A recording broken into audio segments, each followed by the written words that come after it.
Hello friends, welcome to the new episode of my channel. আমি সৌম্যজিৎ। এই মুহূর্তে আমি কথা বলবো আমাদের সোনি লিভের এক্সক্লুসিভ রিলিজ ভোগ অ্যান্ড ভিলা নিয়ে। তো যে সিরিজের মধ্যে মুখ্য চরিত্রে অভিনয় করছেন ফাহাদ ফাজিল, তাছাড়াও দুজন নতুন অ্যাক্টর অ্যাক্ট্রেস।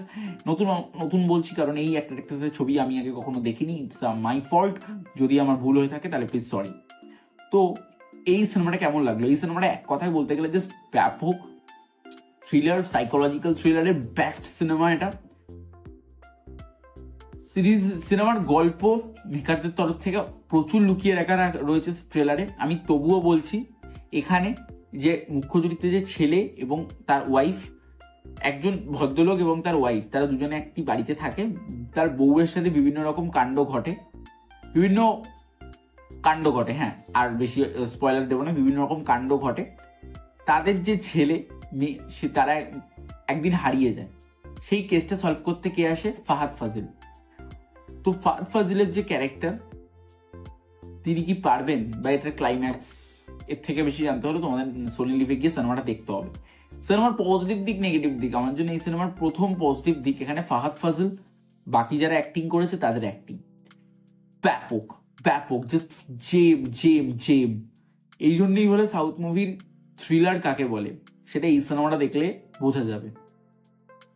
এবার যদি আমি কথা বলি সেকেন্ড পজিটিভ পয়েন্ট নিয়ে, এখানে যেভাবে সিনেমাটা লুক অ্যান্ড ফিল আউটস্ট্যান্ডিং।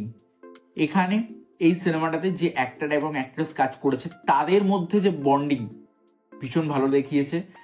এবং এখানে যে থ্রিলার যে পোর্শনটা মেন, যখন আমরা থ্রিলার সিনেমা দেখি সেখানে মেন আমরা বেশি অ্যাট্রাকটিভ হই সেই থ্রিলার পোর্শনে। এখানে সেই থ্রিলার পোর্শনটা ব্যাপকভাবে দেখানো হয়েছে। এই সিনেমাটার মধ্যে না এমন কোনো দিক নেই যেটাতে তোমার হেজি লাগবে বা যেটাতে তোমার মনে হবে এইবার এই সিনেমাটা আমি বন্ধ করে দেবো। সিনেমাটা টানটাই হচ্ছে, সিনেমাটা তোমাকে পুরো নিয়ে যাবে। প্রথম থ্রিলার সিনেমার প্রথম 15-20 মিনিট পর থেকে একটা মন নেয়।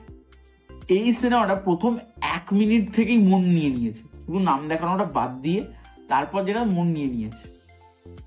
তো সিনেমাটা ব্যাপক। এই সিনেমাটা কালার কারেকশন বলতে গেলে, এই সিনেমাটার যে ক্লাইম্যাক্স পোর্শন দেখে তো তুমি ছিটকে পড়ে যাবে। ক্লাইম্যাক্স পোর্শন দেখে তুমি বললে সৌম্যজিৎ কি বলে দিলে তুমি, ক্লাইম্যাক্স পোর্শন দেখলে তুমি ছিটকে পড়ে যাবে।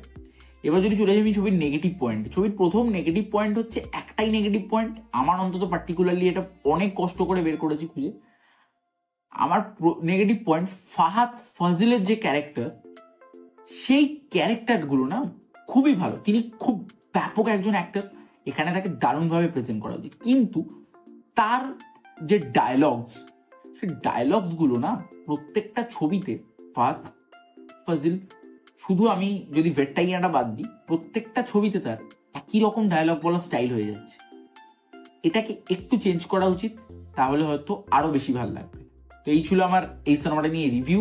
এই সিনেমাটার আমার পার্সোনাল রেটিং ওই 4.5 আউট অফ 5।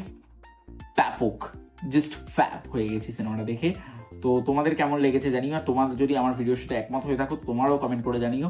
আর ভিডিওটি ভালো থাকলে একটা লাইক করো, কমেন্ট করে জানিও কেমন লাগলো, শেয়ার করো, চ্যানেল যদি নতুন থাকো সাবস্ক্রাইব করে পাশে বেল আইকনটি ক্লিক করো। আজকে আমরা চলে দেখা হচ্ছে নেক্সট ভিডিও, ততক্ষণ সবাই ভালো থাকো।